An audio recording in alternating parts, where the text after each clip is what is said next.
Good morning, all of you. Students, आज हम BA पाठ प्रथम वर्ष के भारतीय संस्कृति के मूल आधार पेपर का आश्रम व्यवस्था का टॉपिक पढ़ेंगे। भारतीय संस्कृति में आश्रम व्यवस्था का महत्वपूर्ण स्थान रहा है। भारतीय समाज में मनुष्य के जीवन को सुसंस्कृत, सुसंगठित और सुव्यवस्थित करने के लिए आश्रम व्यवस्था जैसी संस्था की नियोजना की गई। यह बहुत ही महत्वपूर्ण है कि आपने जो आश्रम व्यवस्था पूर्व की कक्षाओं में पढ़ी, तो आपको बताना ये जरूरी है कि आपने पुरुषार्थ भी पढ़े होंगे। पुरुषार्थ में धर्म, अर्थ, काम और मोक्ष।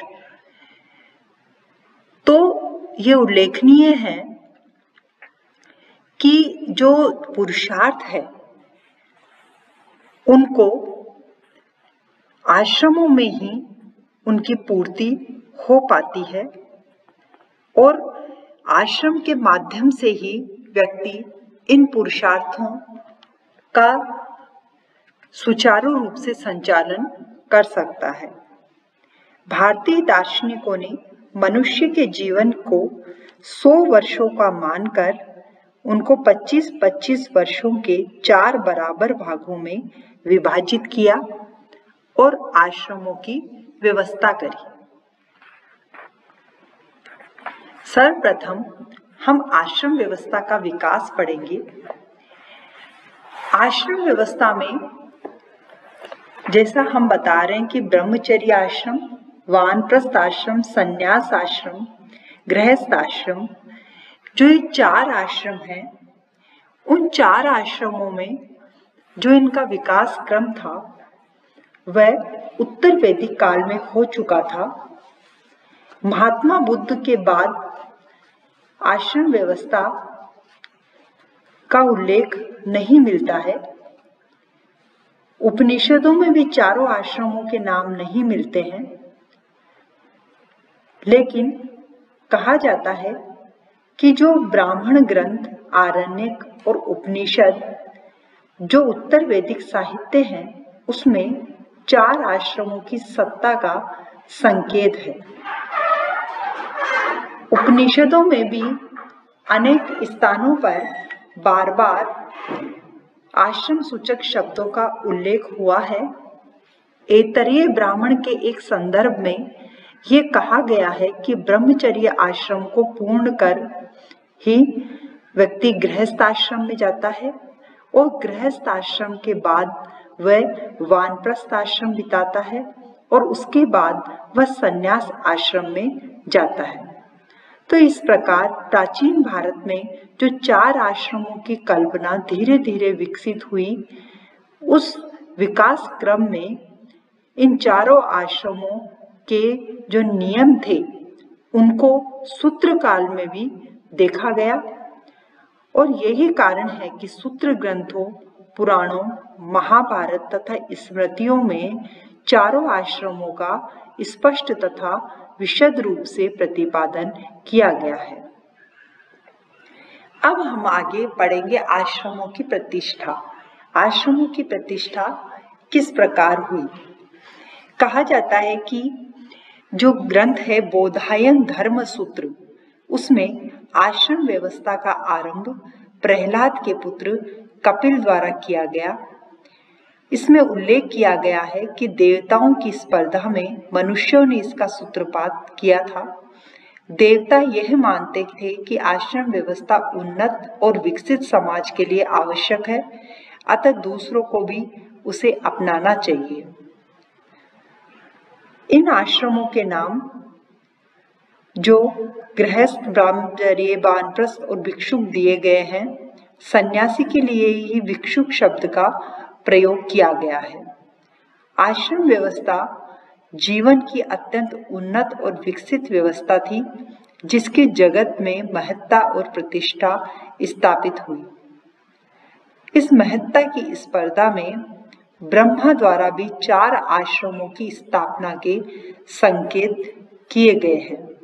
इसके अलावा पुराणों, छांदोग्य उपनिषद, ब्रह्मांड पुराण आदि में भी आश्रमों के कई स्थानों पर प्रसंग प्राप्त होते हैं।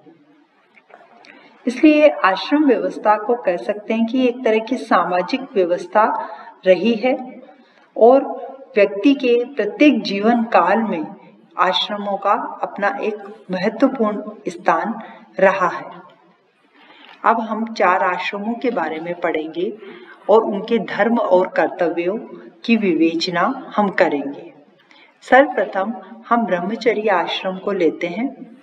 ब्रह्मचर्य आश्रम जो पहला आश्रम था, उसमें मनुष्य के बौद्धिक और शिक्षित जीवन की व्यवस्था की गई है। इस आश्रम में रहते हुए व्यक्ति अपनी विद्या और शिक्षा की प्राप्ति करता था और इसके अलावा ब्रह्मचर्य को अगर शाब्दिक अर्थों में देखें तो ये 2 शब्दों से बना है, ब्रह्मा और चर्या। ब्रह्मा का अर्थ है वेद अथवा महान और चर्या का अर्थ है विचरण करना। अर्थात कहने का मतलब है कि विद्या अध्ययन करना ही इसका, या वेद मार्ग पर चलना, या ब्रह्मा ज्ञान, ये सब इसके शाब्दिक अर्थों में ले सकते हैं। इस आश्रम में कोई भी व्यक्ति यज्ञोपवीत या उपनयन संस्कार के पश्चात ही ब्रह्मचर्य आश्रम में प्रवेश कर सकता था। इस संस्कार द्वारा ब्रह्मचारी गुरु का सानिध्य प्राप्त करता है और गुरु के निर्देशन में ही अपने जीवन के आरंभिक 25 वर्षों को पूर्ण करता है। इस आश्रम में शील, साधना और अनुशासन का जीवन व्यतीत करना होता है। इसके अलावा इसमें यज्ञ करना, निष्ठापूर्वक गुरु की सेवा करना, सदाचार और सच्चरित्रता का पालन करना भी ब्रह्मचारी की एक अनुपम साधना मानी जाती है। ब्रह्मचारी के जो अध्ययन की अवधि है वो हमने आपको बताई, 25 वर्ष तक यह आश्रम चलता है। लेकिन कहा जाता है, कहीं कहीं यह भी प्रसंग आया है कि ब्रह्मचारी गुरु के समीप 36 वर्ष तक भी अध्ययनरत रह सकता है। ब्रह्मचारी के प्रकारों को हम देखें तो हम कह सकते हैं कि ब्रह्मचारी 3 प्रकार के होते थे, जिसमें उपकुर्वाण और नैष्ठिक। उपकुर्वाण विद्यार्थी वे होते थे जो विवाह होने के पहले तक गुरुकुल में रहकर 10-15 वर्ष बाद गृहस्थ जीवन में प्रवेश करने के लिए अपने घर लौटते थे। इसके अलावा वे इन उपकुर्वाण विद्यार्थियों में भी 3 प्रकार के स्नातक होते थे, जो वेद स्नातक, व्रत स्नातक और वेद व्रत स्नातक कहलाते हैं। तो हम कह सकते हैं कि इन जो उपकुर्वाण जो शिक्षार्थी थे उनके भी विभिन्न वर्ग बटे हुए थे। उसके अलावा जो नैष्ठिक एक अन्य वर्ग ब्रह्मचारी का भी बताया गया है। तो ब्रह्मचारी जो जीवन है उसमें जो ब्रह्मचारी का जो तप था वो मन के उद्वेग और तूफान को उत्तेजित होने से रोकता है। उसका मन और मस्तिष्क भी संतुलित इस आश्रम के माध्यम से ही रह सकता है। इसके नेक्स्ट हम गृहस्थ आश्रम को पढ़ेंगे। गृहस्थों के सबसे पहले जो कर्तव्य है उसमें बताया गया है कि गृहपति अपने व्यक्तिगत, सामाजिक, धार्मिक, नैतिक और आर्थिक विभिन्न कर्तव्यों का पालन करे। सत्य, अहिंसा, दया, दान, इन सब का भी वह अपने व्यवहार में अपनाए। इस आश्रम का पालन करने से मनुष्य धर्म अर्जित करता था और अपने माता, पिता, पुत्र, पत्नी सभी के प्रति अपनी भावना स्वच्छ रखता था। गृहस्थ आश्रम में ज्ञान योग की अपेक्षा कर्म योग को बहुत प्रधानता दी गई है। ज्ञान योग चूंकि हम पढ़ चुके हैं कि ब्रह्मचर्य आश्रम में होता था, इसमें कर्म योग पर बल दिया गया है। गृहस्थ के द्वारा संस्कार संपन्न किए जाते थे, जिनकी चर्चा हम अपने पूरे एक लेक्चर में करेंगे। ये संस्कार 16 प्रकार के थे, जो जन्म से लेकर मृत्यु तक संपन्न होते थे, जिसमें कुछ संस्कारों के नाम मैं आपको बता रही हूँ। गर्भाधान है, पुंसवन है, सीमंतोन्नयन है, जातकर्म है, नामकरण है, निष्कर्मण है, अन्नप्राशन है, चूड़ाकर्म है, कर्णछेदन है, उपनयन है, विवाह है, अंत्येष्टि है। ये सारे संस्कार भी ही गृहस्थ के द्वारा संपन्न किए जाते थे। इसके अलावा गृहस्थ को 3 प्रकार के ऋण, देव ऋण, ऋषि ऋण और पितृ ऋण की पूर्ति भी करनी होती थी। उसे पंच महायज्ञों को भी संपन्न करना होता था। इन पंच महायज्ञों का जो उल्लेख है ब्राह्मण और पुराणों में मिलता है।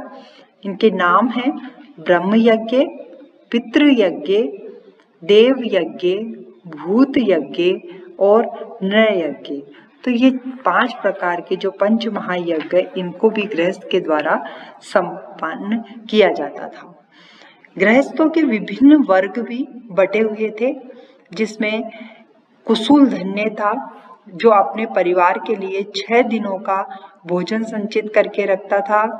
दूसरा वर्ग था कुंभ धान्य, जो अपने कुटुंब के भरण पोषण का कार्य करता था। त्रैक, जो केवल 3 दिन का भोजन अपने पास में रखता था। और अश्वस्तानिक, जिसके पास केवल आज के योग्य भोजन हो और कल का भोजन संचित करने का कोई प्रयत्न ना हो।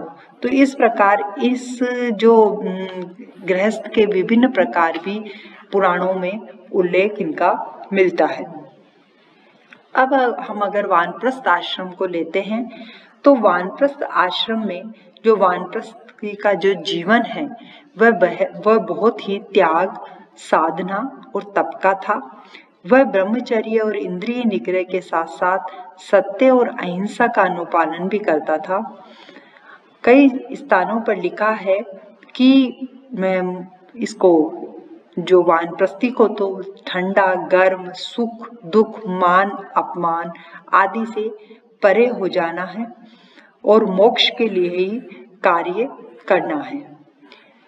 महाभारत के अनुशासन पर्व में भी उल्लेख किया गया है कि गृहस्थ को अपने समस्त दायित्वों और कर्तव्यों से निवृत्त होकर आयु के तीसरे भाग में वन की ओर प्रस्थान कर देना चाहिए। वन में रहते ही उसे वन में उत्पन्न होने वाली वस्तुएं खानी चाहिए, भूमि को शैया बनाना चाहिए, जटा, दाढ़ी और नख रखना चाहिए, वस्त्र धारण करना चाहिए, देवता और अतिथि का भी स्वागत करना चाहिए और अपना जीवन बिल्कुल संयमी बनाकर रखना चाहिए। तो ये एक तरह से वानप्रस्थ आश्रम मोक्ष के मार्ग को एक तरह से प्रेरित करता था। अब हम संन्यास आश्रम को लेते हैं, जो मनुष्य के जीवन का अंतिम भाग होता था और 75 वर्ष की आयु से 100 वर्ष तक संन्यास आश्रम की कल्पना की गई है। इसमें सन्यासी का जो जीवन था वह केवल मोक्ष की प्राप्ति के लिए ही उद्देश्यरत था।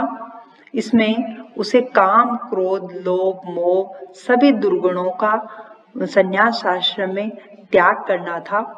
सन्यासी के लिए इंद्रियों पर नियंत्रण रखना आवश्यक था और उसे भ्रमणशीलता ही उसके लिए एक तरह का गुण था कि भ्रमणशीलता को वो अपनाए।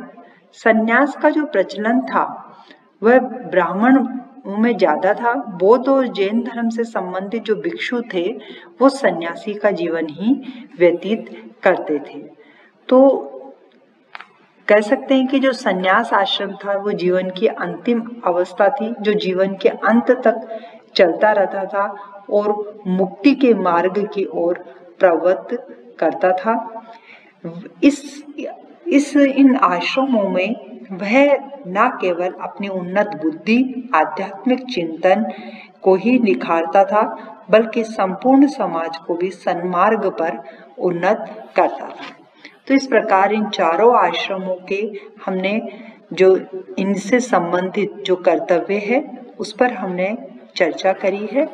आश्रम व्यवस्था के महत्व के बारे में अगर हम कहें तो मैंने आपको पहले भी बताया है कि ये जीवन को एक तरह से सुव्यवस्थित रखने के लिए ये व्यवस्था की गई। आश्रम व्यवस्था का प्राचीन काल से ही बहुत महत्व रहा है। आश्रम व्यवस्था ने व्यक्ति और समाज को ज्ञान गरिमा से मंडित किया और सामाजिक, धार्मिक और आर्थिक क्रियाओं के लिए प्रेरित किया। सांसारिक मोह माया के पास से मुक्त होने का मार्ग भी प्रशस्त किया ताकि परम ब्रह्म तथा मोक्ष की प्राप्ति हो सके।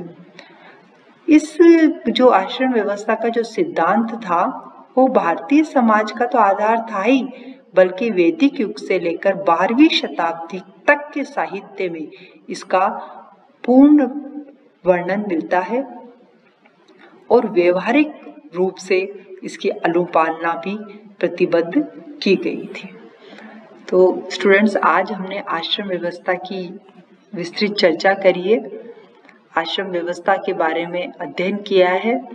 तो इसका भाव यही है कि एक तरह से जीवन के जो 100 वर्ष है उनको सुव्यवस्थित, सुनियोजित रूप से निर्वहन करवाने के लिए ही भारतीय समाज में दार्शनिकों ने आश्रमों की व्यवस्था करी। धन्यवाद।